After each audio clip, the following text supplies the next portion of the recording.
What's up guys, how's it going? So we're back with another video, so we're just going to take you through a bit of a day in the life of kind of a double training day that I'd sometimes do when I'm here training in Lancaster. So to kick things off though, like every good training day, you start with a bit of coffee, and this is the percolator on the stove back at home. So it makes proper nice, proper strong coffee. Good kind of an espresso, although any coffee snobs will tell me it's not an espresso, but an espresso shot. So the morning session, went down to the Lancaster wall, down there and hopped on the board. This was kind of a very power-based session, trying to just get a bit of explosivity back in the fingers and the arms, and most importantly the legs as well. Get everything nicely firing. So I hopped on the board, I think it was about a 6C, jumped on. Just kind of got moving. I'd done a bit of a warm up by the way to this point. I'm not just going to jump straight into it. But yeah, no, it was good. It was proper quiet actually down there in the morning. If you ever want to know, good time to go if you're there just to get your head down and get some work done. So that was the first 16. Then between the sets on the board, you can have a bit of rest, kind of let your fingers recover. You don't want to overdo it. Then jump on to the next problem. This one has some nice holds in this. It was quite body tensiony. You got to really kind of balance it out, that you can see, and then throw it with the left. There we go. Coming across, and then it's a big move up to the top on this one. It's quite a good top hold actually, better than you'd think, but still you're throwing at it from quite a way, so it's all good. And then have a bit of a rest again, a bit of chill time, and then you jump on. So I kind of edited this down a little bit, but did a few different boulders. This one I think is a proper sort of crimpy. Yeah, this is the one, the crimpy boulder. So it had a lot of sort of much smaller handholds, so you're really kind of dialing your fingers down. You can see that hand just there. So really pulling on, getting the finger strength going. And then yeah, there we go, top of the board. Top hold wasn't quite top of the board to be fair on that one. And then if you can, always a good habit, try and down climb the boulders. Keeps it a little bit fresher. And saves your legs and your knees. And then I was getting towards the end of the session now. I've kind of sped it up a little bit, but I thought I'd put on a slightly easier problem and just sort of climb a couple of laps on the board. So climbing it up and then climbing it down. And to do that, it kind of just gives you a bit more volume, bit of endurance. And then finally, again, you've seen this in another video, I think, jump on the circuit board, bang around. I was on quite tired of things at this point, so it was quite crimpy. And then that was session done. Done and dusted, nice and fast. Then the afternoon we headed home.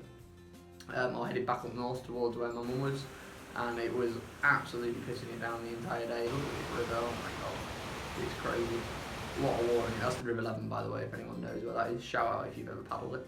And then went to get a bit of lunch at Barn. This was the gorgeous company that we had for lunch. The lunch was very good though. It was all, can't remember what it was, some sort of salad-y thing. You saw it before, it looked quite nice. And a lovely cow. And then, yeah, where did we end up? We then, that was it, chill afternoon. Kind of got a little haircut up in Windermere, shout out Aqua Salon, place to be. Got a mullet, by the way, I'm interested to hear your feedback.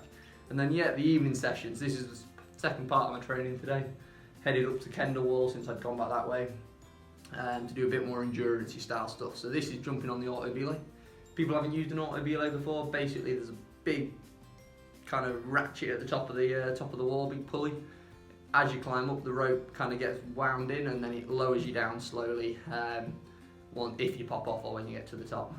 So it's a good way to train. It means you don't have to have somebody belaying you, but you can do some slightly longer routes, which I always quite like.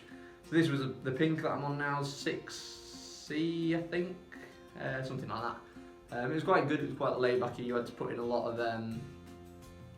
good finger strength, and a lot of kind of body movements across the wall, but it all kind of works quite well. And then yeah, once I was feeling kind of warm on that, I actually hopped on the board again. So they've got an auto belay board in Kendall, which is always quite good. Gives you a bit of a range of problems. It's not as long as the main walls, so obviously it's quite short, but kind of allows you to test some slightly more like lead style bits of climbing more so than the boulders. And how it works, these holds light up, so you can see the lit up holes, so they're the ones that I'm climbing to, so you can't actually use any hold. They've got a little light, and that screen down in the left hand corner, that's what sets the problem. So you pick your grade, pick your problem, and then give it a bash. Oh, and then finally went upstairs in Kendall and jumped on the roof. Now this is absolute class, I love it up here. I was feeling quite tired, so I didn't do anything too hard on it, but just did a few laps coming up and down on here. So it's about, I'm going to say, don't know what the overhang is, pretty flipping steep overhang. You can see there, you're almost on your back. There's a lot on the fingers, a lot on the arms, and too many burns on it, you kind of just end up shredding all the calluses in your fingers. So you've not got many, but you give it a bash, keep going up the problem. You can see this here, we're climbing, it was on the yellow, I think this. So it's probably about 8 or 9 metres of wall that you're coming up. And yeah, it was a good final little workout on the arms. Keep coming up. And then yeah, nearly knocked my camera over right there. And then final little bit, this was good to finish. This was on the campus ladder. Typical rubbishy climbing technique. Never do campusing at the end of the session. Do it at the start, you'll ruin your fingers. But I was kind of feeling alright, and yeah, thought I'd just jump on anyway since I was there. So this, you're going up the campus rungs, didn't do too many, and then finish with a couple of lock-offs. So this is where you can see now you're going to pull up, hold that kind of contracted position and just lock off for sort of 3-4 seconds. And I think I did 3 or 4 rounds of that. So it's great for just developing that kind of like lock-off strength, which you sometimes need, especially on a roof. And then that's over and out. That was time to go home. Oh, so there you go, guys. I hope you enjoyed the video. Shout out to the guy that came in the last 2 minutes of that. I was recording it, if you didn't guess, in a room in the library. Came in and told me I had 10 minutes left. That was alright, piss off. But anyway, don't do that, guys. That's well annoying. But yeah, hope you enjoyed the video. I hope it gave you a bit of a flavour of like what a kind of double training day might look like for me. If you've got any questions, got any sort of ideas, drop them in the comments down below. I'd love to hear your feedback. And yeah, if you're liking this sort of content, like, comment, subscribe, all the good stuff, and we'll hopefully see you again next time. But yeah, until then, guys, have a good one. Over and out.